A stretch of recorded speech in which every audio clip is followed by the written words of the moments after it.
lu tax état fa bu ko jox ko directement baykat yi ku ne wutal boppam loolu choix politique la kooku on ne peut pas contester ça président bu nee moom dafa bëgg a jënd mais man chambre de commerce 10 millions lañ ma jox bu Jurbel ni ma naa ko jënde ceeb ak i sukkër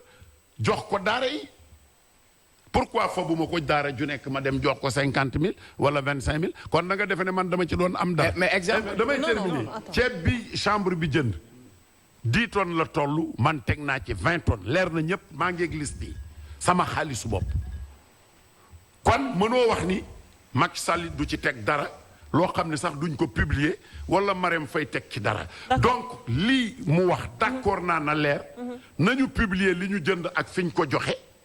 communes yi Touba xam nañu li ñuy joxe. ak les bénéficiaires damay terminer les bénéficiaires. mais loolu c'est pas le rôle de l'État ndax loolu da koo yóbbu. yaa ci commission départementale yi. préfet yi ñoo koy superviser avec les maires ñoo ko yor te dañ cee boole it aussi ñëpp ña fa ne. boole nañ ci mouvement de jeunes yi ak ñëpp. transparence nga bëgg mu am. ci mbir yi loolu nga wax nag moom jàpp naa ne dina am. man tiituma ci foofu. mënoon nañu del procédure bu gën a gaaw jëluñu ko. loolu moom nga mën a contester mais mënoo wax ni transparence amu ci. kooku moom vraiment du ma ci mën a d'accord. waaw te jël bi ñu jël ceeb bi baax na ceeb ak sukkar ak diw. non man roubé ma la dama la doon poser question rek nekkuma fii pour roubé qui que ce soit gis nga man je crois que li ma doon wax léegi dama koy répéter c'est-à-dire gis nga Sénégal du Dakar kese ak du zone urbaine kese dafa am ñoo xamante ne dañ nekk ci zone rurale ñooñu tey jii pour ñu dund foog ñu seen activité dox te seen activité xam nga lan la bay la ak sàmm tey sàmmkat bi nga xamante ne fu muy nekk période bii du taw dafay obligé déplacer bétail bi jëlee ko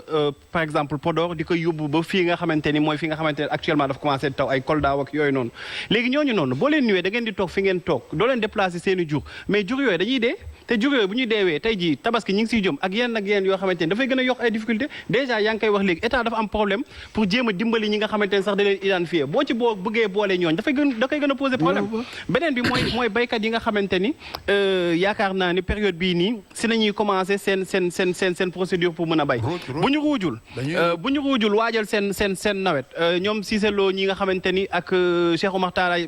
Talla moom dafa woon dem sàmm ji ñooñ tey ji bu ñu mënul dem ci àll bi dem liggéey ji parce que liggéey boobu noonu mooy tax ba après ñi mën a dundal seen njaboot mais ñooñu dafay poser problème donc je crois que mesure d'assouplissement yi nga xamante ne état du Sénégal jël na ko par rapport ak restriction yi mu fi tegoon dam koy saluer mais n'empêche que li nga wax dañ ko yàgg di dénoncer kenn fàttewul 1000 milliards yi kenn fàttewul condition d'attribution yi nga xamante ne ko joxe marché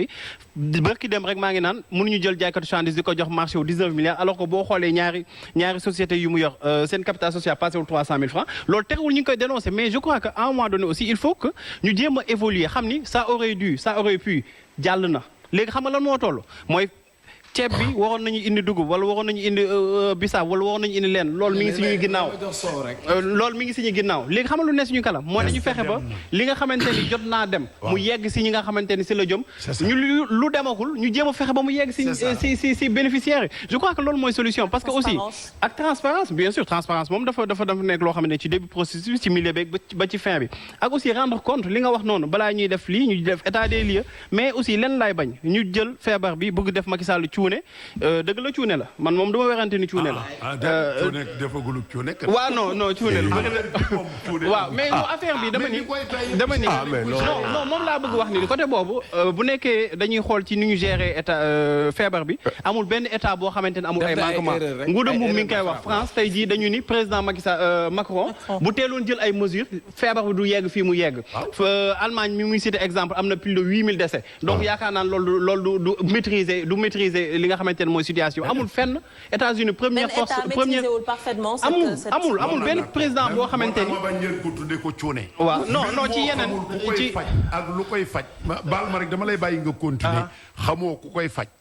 xamoo lu koy faj xamoo fu muy jógee nga moytu rek déglu ma rek làmbatu lay doon solidarité ñu jéem a trouver solution am na lu ma la déy kon yéen làmbatu ngeen di def waaw affaire virus bi làmbatu la quoi non pour faj ko waaw làmbatu la waaw mais dañoo bëgg a daj. mais dama ni may ma tuuti. li may wax vous faites du làmbatu. coronavirus bi pour jëlee ko fi. des di làmbatu bu ñu làmbee lii baaxul ñu bàyyi ko làmbalee bu ñu làmbeelee làmbalee bu ñu ko booleeg barket ñu baax ñeeg solidarité sénégalais yi mu mën a dem mais amuñu solution boo xam ne man nañ la li ngay wax lu ko dëggal mooy may ma rek li ma ko bëgg a wax Omar laay waxal solution dama lay wax lu leer et ça je le dis au nom de tous mes collègues yiy soutenir Macky Sall mooy mënuñu leen a dig ne suba la fiy jógee nii leen ko fiy jëlee mënuñu ko de da ngeen luy jox xaalis ñu dépensé ko jéem koo def ci lu leer li ma lay dig nag moom ci affaire dund bi transparence moom am na ndax ñi ngi koy suivre mais buñ leen dégg leen jox responsabilité. mais li may daaneel borom kër boo gis moom moo am responsabilité. yéen a am responsabilité. li ma yëmawut solution parce que ndax ma ni la jëmut solution mais duñ leen dig lu ñu mënul xam nga le fait que ñu ni leen ñun xam nañu weer sàngam dana jeex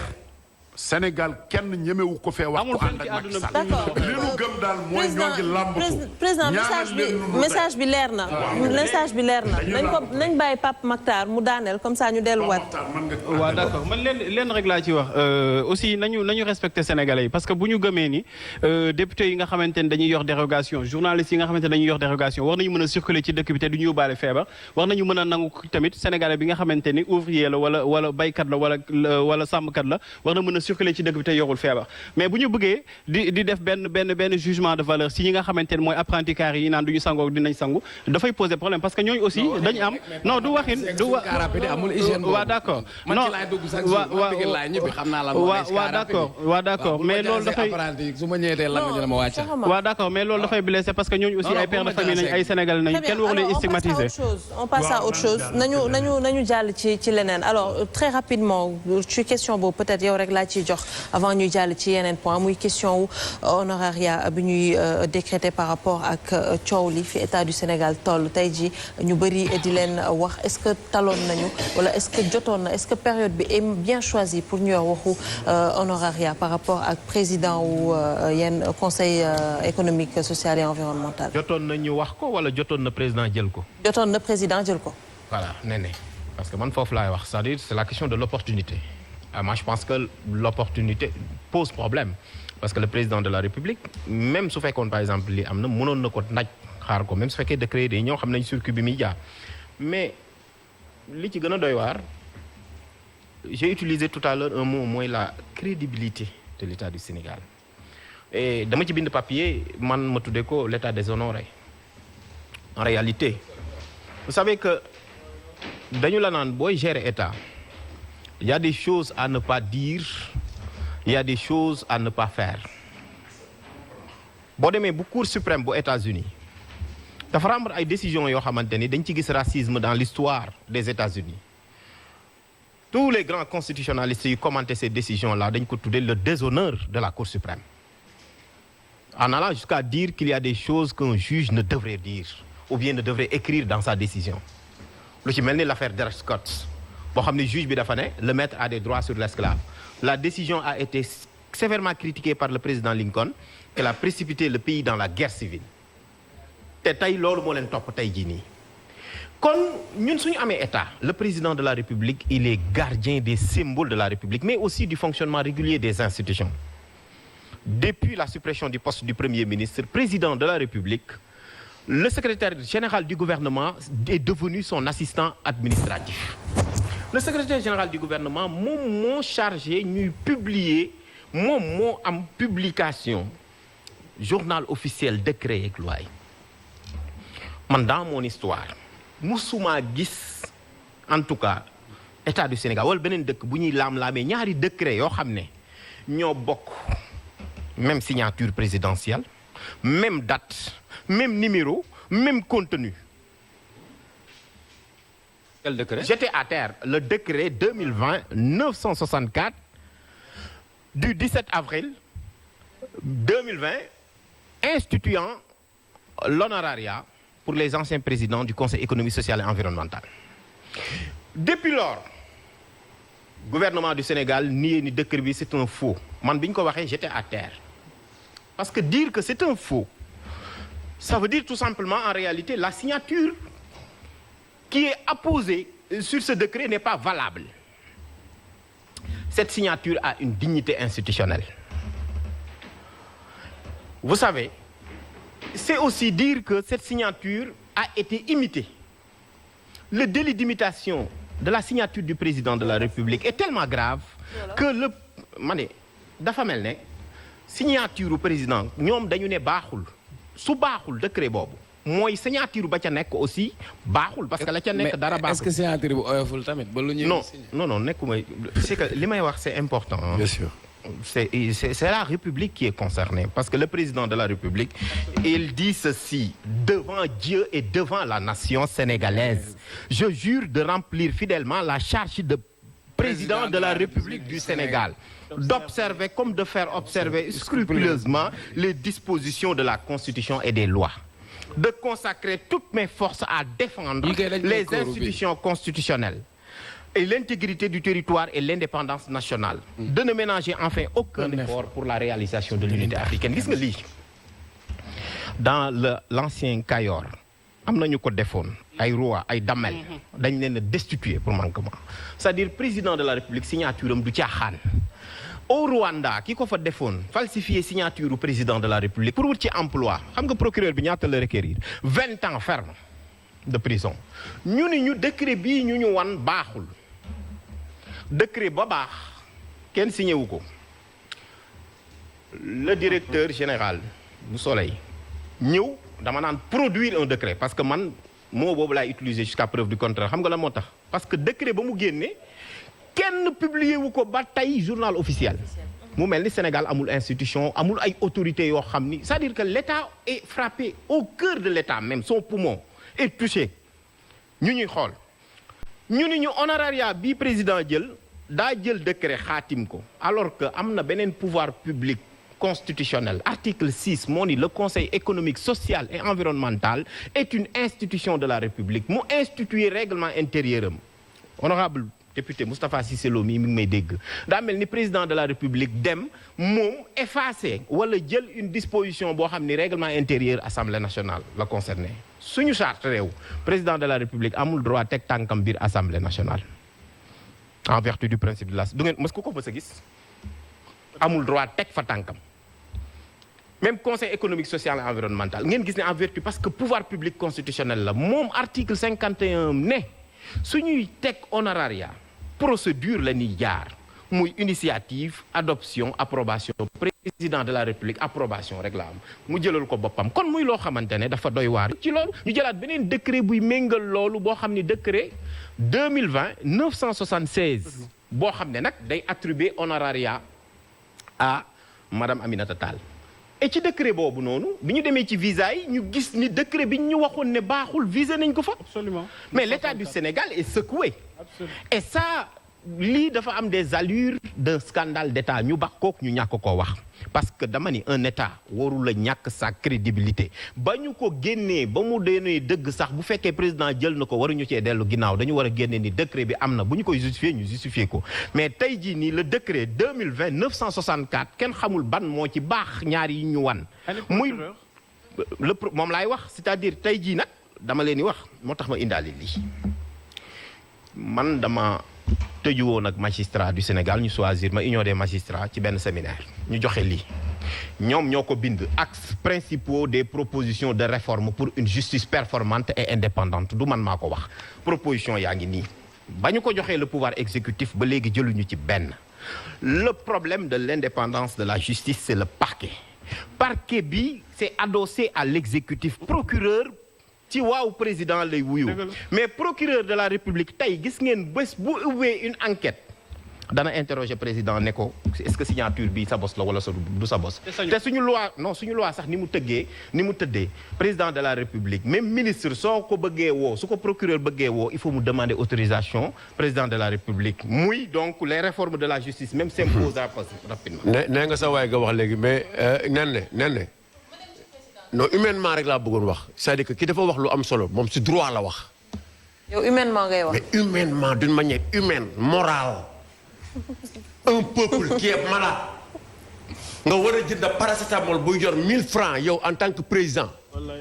nga dem ut oto buy jar 80 millions ñëw teg ko ne awma lu ma jëndee paracétamol noonu la mel dans ce combat. sa jabar feebar amee cancer ne la da nga ma war a faj nga jënd ko garab nga ñëw ne ko awma garab. aw ma lu ma la jëndalee garab nga liggéey wàcc ñëw say doom ne la papa foo jëlee oto bi ngeen dama ko jënd xam nga loolu xel mënu ko sax xalaat si fi ñu toll si période corona bi ngay ñëw noo di jëf ay honoraria non vraiment yooyu waxuma sax ay droit ak i constitution mais loolu daf ci sax daal. D'accord alors rafetul ñu bëri jàpp ko ne que peut-être c'était pas le moment bu ñuy wax waxu décret honoraria alors président yow lan nga ci jàngat ak lan nga ci xalaat. aw lu ma ciy jàngat ñoom li ñuy discuter débat bi defe naa ni li ma la waxoon rek laay waxaat discuter nañ ko ci régime yi fi jaar yépp. continuité. un régime présidentiel fort waxoon naa la ko kee constitutionnaliste la man jànguma droit mais xam naa ne baat bi ñuy wax ni le président est la clé de voûte de toutes les institutions de la République li mu bëgg ci la ñëpp di jaar. non mënut a def lépp may ma après da nga wax dama ni. États-Unis régime présidentiel la mais Donald Trump mënut a def lépp. bokkuñu non c'est la même chose ah constitution bi. non non ça dama bëgg rek. nga baal ma foofu après yow xam nga. non non c'est-à-dire dama wax ni ci état de droit président de la République mënul def lu ko neex. attention mënul def lu ko neex. waaw président de la République dañ ko tënk tey jii nii yéen président de la République lu tax ba mu bëggee tey jii dogal par ordonnance daf leen a laaj. li ma wax xam nga boo ma coupé mais la forme conditionne la validité des actes du président de la République. D'accord léegi ñu bàyyi ko yow li nga may wax tu me parles du droit constitutionnel bi ngay wax ak droit man li ma lay wax réalité laa lay wax. mais même quand on tourne la tête vers Dieu c'est pour y chercher du droit. mais non non xam nga bu ñu débattre foofu du ñu juboo. du droit damay dégg léeg-léeg mu ni Cissé Lo bu bëggee dem fenn moom genre fusée la fa lay jaar dem li ma la wax kon dama bëgg nga jàpp ko li texte bi wax nga def yow parallélisme par rapport ak Amérique wala leneen ak leneen moi je pense que Amérique ak Sénégal ci seen constitution yi ak niñ koy doxalee dafa soree même soree na trop bien que li nga wax c'est un régime présidentiel fort mais fii li nga xam ne mooy jurisprudence xam ne boo ko seetee moo fiy dox depuis Senghor ñëw ci régime bii ñuy dund changé wul ci gouvernance bi ñépp d'accord nañu ci li mu wax ne le gouvernement le chef de l'État am na benn loxo ci justice nan la ko amee mooy conseil supérieur de la magistrature moo ko jiite kon déjà loxo am na fa mais assemblée nationale gii ñuy wax it te ñuy wax séparation de pouvoir mais président de la république bu amee majorité am la mu bëgg la fay doxlu loolu au moins nangu nga ko te loolu ma la wax ni la régime yi fi jaar yépp noonu lañu non damay terminer après. non man li ma la doon jox dama lay jox kàddu dama ne la man est-ce que mën nañu nank ci dëkk boo xam ni njiitu réew mi sa signature a une dignité. vous savez l'institution la dignité est-ce que kooku mën nañ ni signature am dañ koo falsifié. dara. waxaguma ci question ñëw boobu ci c'est-à-dire man foofu laa bëgg ñu ñëw. d'accord. accès guma ci mais man il faut ma départir li xew ndax gis nga boo bëggee faj benn affaire waxoon naa ko. benn góom li sunu wolof yi wax góom bu bojog mooy góom boobu tooy def noonu boo fabee rek benn alcool xëpp ci noonu du faju am na luñ ci war a def lu ñu war a bomb quelque part dindi ko. tënk rek président waxtu kon li ma bëgg a wax mooy régime bi ni muy doxee changé wul kon ñun sénégalais yi ñooy seet ban régime lañ bëgg ndax débat la woon bi ñu nekkee opposition. débat bu yaatu defe naa ne yow wax nga ci ñeneen wax nañ ci waxoon nañu bu ñuy bëgg bii ñu opté nag il faut que ñu nangu ne bii nii lay doxee. waaw loolu li nga wax nii dama koy dëggal xamal tax ma koy dëggal man li may wax dafa am solo est-ce que xam nga la signature du président de la République engage l'indépendance. non bi may ñëw non mais décret bi boo nee dafa faux ça veut dire la ca nekk yépp dafa faux. maintenant il faut que ñu leeral ñu parce que président de la République man pour man kenn warut a ñëw mu am mais ñun ñëpp ñun suñu bakkan mi ngi ci xottu gerte kon. bu fekkee ni par exemple signature bi c'est un faux décret mais il faut ñu ñu wax dans cette république qu'est-ce qui a produit ce faux. Parce que il y va de l'indépendance et de la souveraineté de ce pays. La signature du président de la République engage l'indépendance et la souveraineté de cette nation. Ngouda fi may waxee ci signature bi li nga ciy wax signature bi nga gis authentique nga gis wala loo xam ne dañ ko def ndax fab signature Moustapha Cissé Lo def ko ci benn kayit dafa yomb de. waaw xam nga yow sa bos du bosu président. loolu tax mu garaaw moo dama ni. cette signature a une dignité bés bu ñu nee rek dafa nekk ci kayit boo xam ne ña ngi cay lam-lamee procureur warul sax xaar il doit même pas s'autosaisir il doit se saisir de l'affaire. parce que suñu souveraineté ak suñu indépendance. pour dëggal li nga wax professeur. loolu moom vraiment du ma ci contester mais dama la wax ni la li solo si mooy. nan la décret boobu génne ak fu mu génne. très bien moo tax ma d'accord naa ci li nga wax. mais dama ni loolu mooy wax bi. mais c'est même pour protéger la présidence c'est pour la protection même de la présidence. parce que tey. d'accord alors il faut que mais signature bi est-ce que c'est authentique foofu lay la. très bien très rapidement. lu ndaw rek laa ci bëggoon doole boo gisee maa ngi ko fi doon wax vendredi bi